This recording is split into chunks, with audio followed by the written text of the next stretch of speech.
السلام عليكم ورحمة الله وبركاته. يوتيوب جينا كداونا سوا حنت كيو 143 بقولك جعلك اس ار كي Soomaaliya.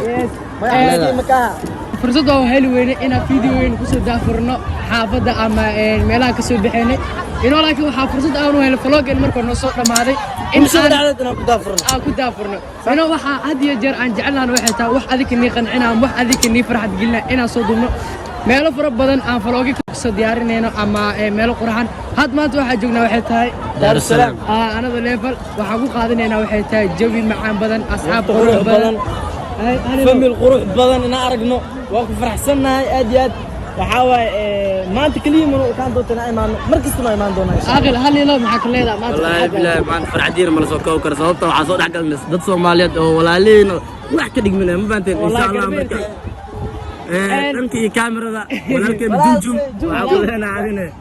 فوق سلامنا ما والله خالي او كفار راتب جعل والله جعل ان انا هرمركينا اما دادالكينا انا هو اسوي waxay tahay dad qalbi furan oo yaani wanaagsan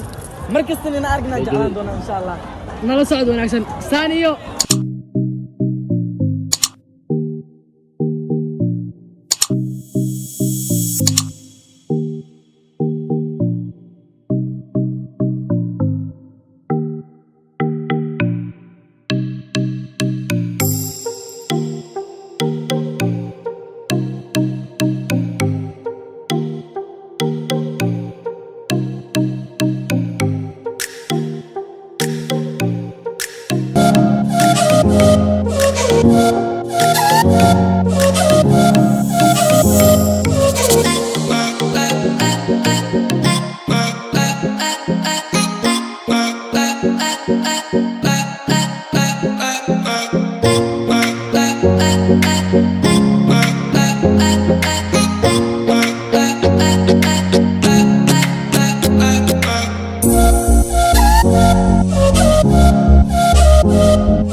Why